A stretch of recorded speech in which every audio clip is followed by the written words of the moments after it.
Assalamualaikum, sahabat saya grupan semuanya. Halo, salam sejahtera untuk Anda semua. Hari ini hari Minggu tanggal 6 Februari 2022, jamnya jam 12:40. Saya membuat video ini di sela-sela waktu saya break istirahat tadi ketika memberikan kelas AMC online. Kelas AMC online-nya dari jam 9.30-an sampai maksimal jam 3, tapi tenang ada break-nya. Biasanya break-nya setengah jam sampai 45 menit gitu ya, supaya ada jeda untuk sholat, makan, dan sebagainya. Nah, di video kali ini saya ingin membahas tentang sebuah situasi, sebuah kasus yang sedang ramai di media sosial, di internet, di YouTube, yaitu tentang judi atau trading. Bagi Anda yang mungkin pernah bertanya ke saya, Mas Firman, saya sedang menjalankan trading ini. Bagaimana caranya untuk selalu profit? Saya selalu tanya, pakai platform apa? Kenapa? Saya khawatir Anda terjebak juga di binary option. Dulu saya waktu itu masih kuliah sekitar tahun 2004, 2006 gitu ya. Saya sudah hatam dalam dunia binary option. Dulu saya sempat menyebut juga sebagai trading, nama websitenya adalah Bet on Market. Orang-orang sebutnya Beton Market, padahal Bet on Market. Sudah jelas namanya Bet on Market. Dulu ada beberapa orang nyebut itu trading, padahal sudah jelas Bet on Market, ya. Hampir sama dengan yang ramai sekarang, Binomo dan teman-temannya itu. Memilih, bukan trading. Memprediksi apakah ini naik atau turun. Naik saya mempertaruhkan berapa, turun saya mempertaruhkan berapa. Dulu saya sampai membuat sebuah analisa, membuat sebuah perhitungan, kira-kira kalau habis gini naik atau turun itu saya sempat buat, dan memang waktu itu tokcer, manjur. Jadi saya membuat pola karena saya tahu sebagai seorang IT bahwa sistem itu pasti ada polanya. Sistem itu pasti ada programmingnya. Saya coba waktu itu riset loh ya. Saya pakai kertas jam sekian ini yang kalau naik berapa, turun berapa, naik berapa, turun berapa gitu ya. Saya tidak peduli menggunakan signal atau grafik atau apapun. Yang saya tahu bahwa semua itu ada alurnya, ada mekanismenya, ada ada skripnya sebetulnya. Kenapa saya tahu itu? Ternyata memang bukan sebuah trading, tapi tebak-tebakan. Dan ketika saya waktu itu sebutnya profit ya, dapat 3 hari tiba-tiba itu berubah. Jadi seolah-olah sistem tahu kalau akun saya itu kok dapat untung terus ya, gitu. Tiba-tiba berubah. Apa yang saya riset itu ternyata berbalik semuanya. Nah, ini yang saya bilang bahwa platform-platform itu sudah ada programmernya, sudah ada skripnya, dan memang yang namanya buat website, buat aplikasi pasti ada sintaknya, pasti ada skripnya, dan itu yang membuat adalah yang punya dong, mengatur. Tidak mungkin namanya bandar itu mau rugi, tidak mungkin namanya platform itu mau rugi. Dia sudah ngeset kalau ada sekian juta orang memilih naik dan itu benar, dia berapa dia keluar. Kalau memilih orang turun, berapa dia keluar. Tentu pengennya adalah untung juga. Yang punya platform alias bandarnya dan Anda sebagai user sama-sama pengen untung. Tapi tentu Anda ikut kepada aturan si platform itu. Dan merekalah yang berkuasa terhadap mengatur tebakan Anda betul atau tidak. Dan itu adalah pengolahan database, data science yang luar biasa sebetulnya. Sejak itu saya berpikir bahwa oh, berarti ini salah. Kenapa? Yang namanya trading itu dari kata-kata trade, yaitu apa? Jual beli. Kalau saya tebak-tebakan, apa yang saya beli, apa yang saya jual.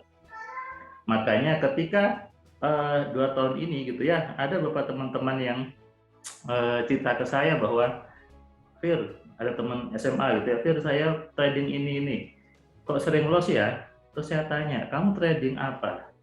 Mata uang asing, apa yang kamu dapat mata uangnya? eh, biasanya sebutnya USD sama yen gitu ya. Itu kamu trading atau kamu tebak-tebakan? Kalau kamu trading, kamu beli, kamu punya mata uang dolarnya, kamu simpan. Nanti kalau nilainya itu naik, kamu jual. Kalau kamu mainnya dengan rupiah, ya ditukar dengan rupiah. Kalau kamu mainnya sama yen, ya nanti ketika harga dolar kamu lebih tinggi daripada sebelumnya, ya kamu jual. Kalau lebih rendah, ya kamu keep dolarnya, dapat asetnya. Itu namanya trading. Tapi teman saya ngotot enggak gitu. Ini juga trading namanya. Ya sudahlah, mau diapakan. Kadang saya gemes ketika ada orang yang baru masuk gitu ya, baru nyemplung, merasa sok tahu. Saya ingat dulu waktu saya masih kuliah juga pernah ada project membuat website seperti itu. Saya masuk dalamnya dan saya mengatur mekanisme bahwa harus sekian profitnya, harus sekian yang di-loss-kan, harus sekian yang yang dibuat fail, yang dibuat profit, sudah diatur sama programmernya. Makanya ketika ada teman-teman AMC, ada orang-orang yang bertanya ke saya, Mas Firman, saya mau trading ini gimana? Saya selalu menyarankan jangan dibuat untuk hidup, ya, jangan dibuat untuk hidup sehari-hari. Kalau Anda sekedar main-main, ya itu hak Anda. Kalau Anda menganggap itu bukan judi, ya itu hak Anda. Tapi jangan dibuat untuk hidup. Kenapa? Itu sistem, itu platform, ada back-end programmernya di belakang. Ada sintaknya di belakang, yang dia sudah tahu bagaimana melihat kapan waktunya memberikan profit, kapan waktunya memberikan loss. Makanya yang enak itu ya jadi afiliator gitu ya. Nah, kalau dulu saya sebutnya referalan, sekarang sebutnya afiliator. Jadi kalau ada yang, maaf, Anda lebih senior daripada saya secara usia, kemudian menganggap Mas Firman kan belum tahu ke situ, kita sudah nyemplung cukup lama itu dulu, waktu saya masih kuliah, waktu zaman jahiliyah, termasuk juga dalam bisnis investasi, saya sudah nyemplung cukup dalam dan tahu bagaimana prosedur di balik itu dan mana yang benar, maaf, dan mana yang hanya sekedar menjebak saja. Tapi celakanya banyak orang itu terperdaya, kalau bahasa saya tersugesti atau terhipnosis dengan para influencer itu yang mengatakan, oh saya jalan-jalan ngeklik posisi buy dapat profit, padahal itu bukan posisi buy, dia menebak berikutnya naik, ya, lalu ketika benar maka terjadi. Ada teman-teman MC yang menerapkan MC itu ada, saya bilang ada. Saya tidak ada di posisi untuk melarang. Dan ketika dia menggunakan Musa MC itu profit. Tapi saya bilang jangan hanya fokus di situ. Dan teman-teman MC menurut ke saya, jangan fokus di situ. Jadi buka banyak jalan, buka banyak rezeki, buka banyak peluang. Sehingga apa? Tidak terfokus di satu bidang itu saja. Saya sebagai expert di pikiran, membuat banyak buku tentang pikiran, saya tahu bahwa pikiran itu hebat, pikiran itu bisa dipakai untuk apapun juga, untuk jelek bisa, untuk baik juga sangat-sangat bisa. Sama dengan pisau, pisau bisa dibuat untuk bunuh orang, bisa untuk buat motong daging, bisa buat untuk motong sayur, bisa buat untuk motong ayam. Bukan salah pisaunya, yang salah adalah manusianya atau usernya. Man behind the gun itu yang harus diperhatikan, yang harus dijaga. Bukan salah di ilmunya, bukan salah di pikirannya. Makanya ketika ada teman-teman AMC yang tanda kutip dia iseng untuk maka MC-nya misalnya untuk mempengaruhi orang lain yang notabene adalah kekasihnya orang, mempengaruhi atasannya untuk naik gaji, kemudian untuk mempengaruhi tangga sebelahnya untuk menjual rumahnya, untuk hal apapun, bahkan yang dianggap jelek, itu adalah terserah dari usernya. Saya membuat rumusnya, saya membuat mekanismenya, saya membuat metodenya, dan bisa dipakai untuk hal apapun juga. Saran saya, kalau Anda mengatakan diri sebagai menjalankan trading, ya ayo kembalikan ke posisi yang benar bahwa trade itu adalah berdagang atau jual beli. Yang saya lakukan adalah saya tradingnya, saya beli saham, saya simpan, nanti ketika naik ya saya jual kalau saya butuh uang, kalau enggak saya simpan terus sebagai aset, nanti saya jual. Termasuk juga dengan di kripto, saya beli Bitcoin waktu harganya masih 100 juta, saya simpan, kalau lagi butuh kemarin ketika harga tinggi saya jual, kemudian mata uang gitu ya, saya simpan, lagi tinggi ya dijual, kalau enggak ya enggak. Itu namanya trading. Tapi kalau Anda mengatakan yang dikerjakan oleh teman-teman option itu binary adalah trading, ya itu menurut saya itu definisi yang salah. Kenapa? Anda tidak megang asetnya, Anda tidak megang apa yang Anda beli. Trading, jual dan beli. Rumusnya gampang, beli pas murah, jual pas mahal. Makanya ketika ada tanya ke saya, Mas Firman, gimana triknya membeli kripto supaya untungnya besar seperti yang Mas Firman alami? Saya bilang beli pas murah, jual pas mahal, selesai. Sama dengan ketika saya beli emas. Saya beli emas batangan, ya udah beli saja, nanti kita simpan sebagai aset. Bukan beli sekarang, jual besok. Saya tiap bulan selalu menganggarkan, selalu membuat planning untuk membeli emas batangan. Sehingga cukup banyak emas batangan yang saya punya. Kalau butuh ya dijual. Kalau enggak, sudah simpan saja. Toh tidak akan bau, tidak akan basi.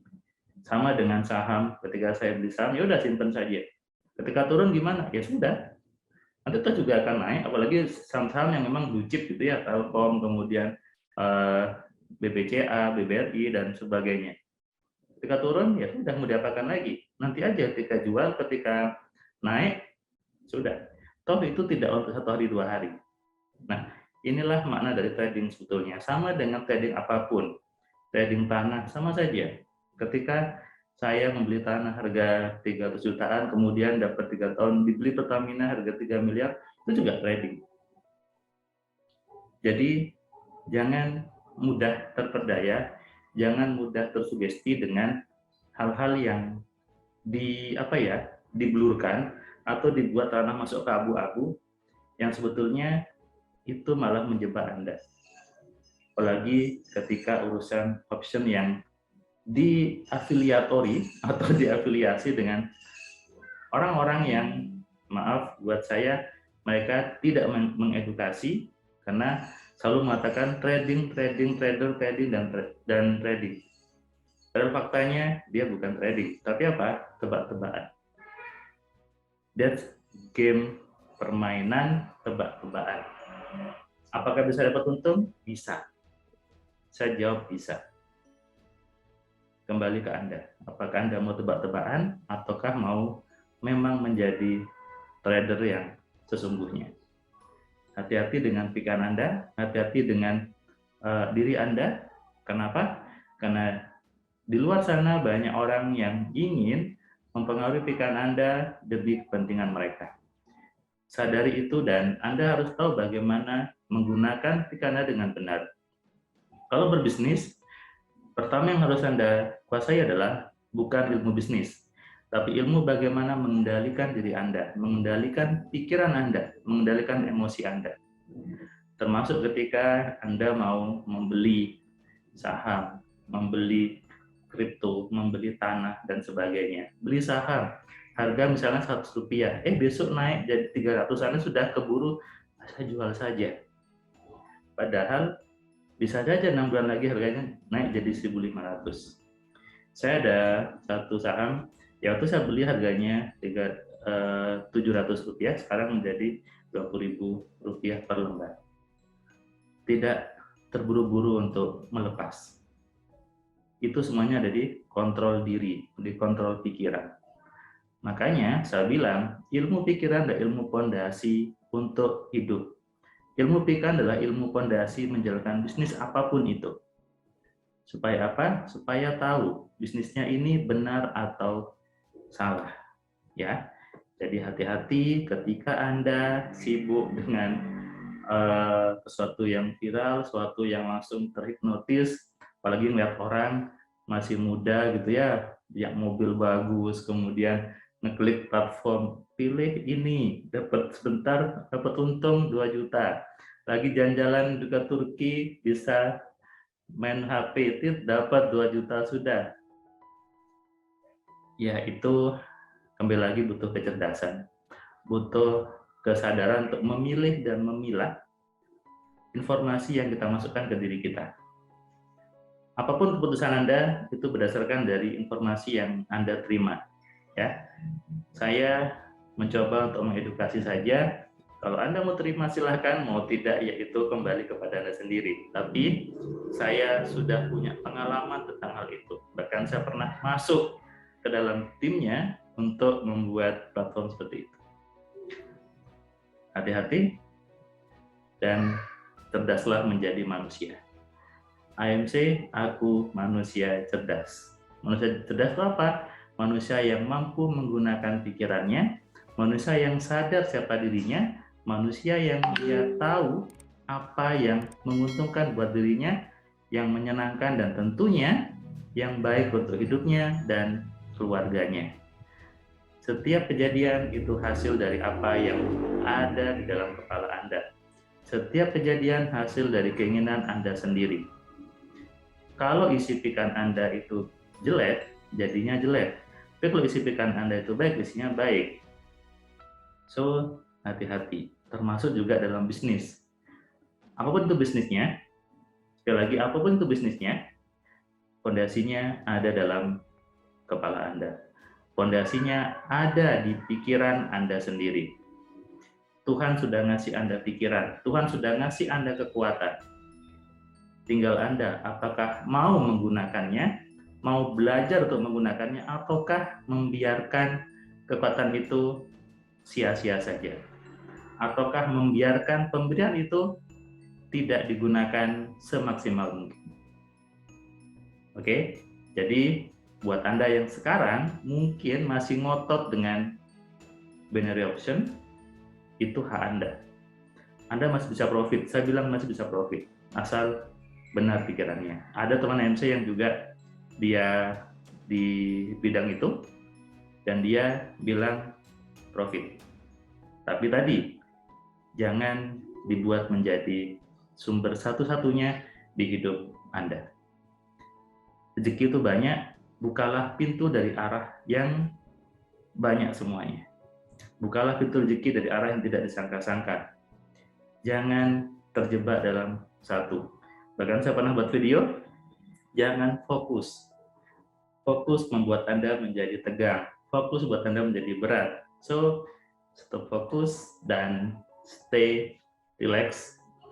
Biarkan diri Anda santai dan menikmati hidup ini dengan sebaik-baiknya. Mau terus tetap dalam indikator yang disebut JUDI itu? Ataukah memahami bisnis yang sesungguhnya, memahami diri Anda, memahami makna trading yang sesungguhnya? Saya ada teman juga yang teman SD, dia cerita bahwa dia rugi 5 juta langsung habis ketika main di salah satu platform, juga option juga.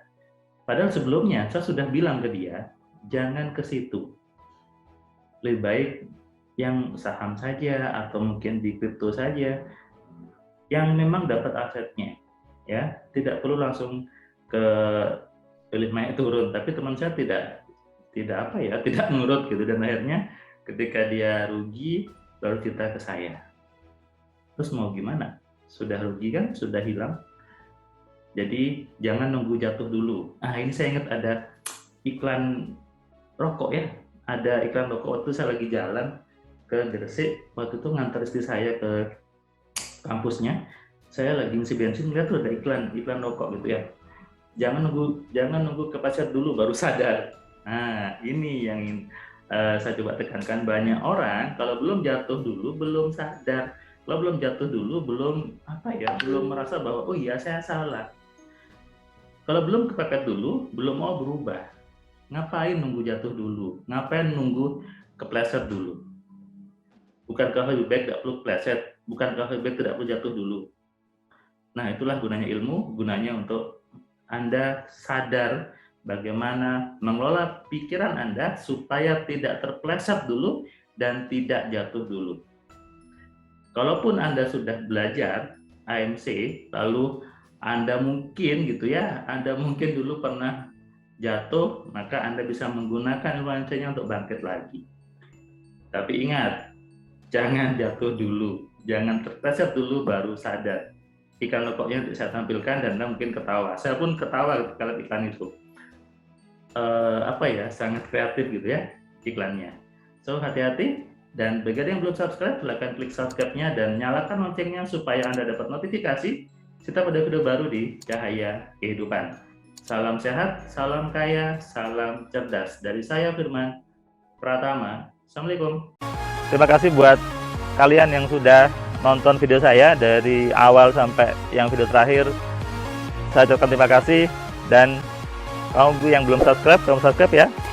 Dan kamu bisa share ke banyak orang lainnya, dan ingat nyalakan loncengnya supaya apa? Kamu dapat notifikasi ketika ada video baru di Cahaya Kehidupan. Tentu kamu sudah nonton banyak video dari Cahaya Kehidupan, dan kamu bisa tuliskan komentar di setiap videonya. Kamu tuliskan komentarnya, kamu berikan bukti bahwa di video ini, di channel ini membuat hidup kamu berubah. Sehingga kalau kamu ingin hidup kamu berubah, atau kamu ingin teman kamu hidupnya berubah, maka kamu sarankan mereka untuk nonton di Cahaya Kehidupan.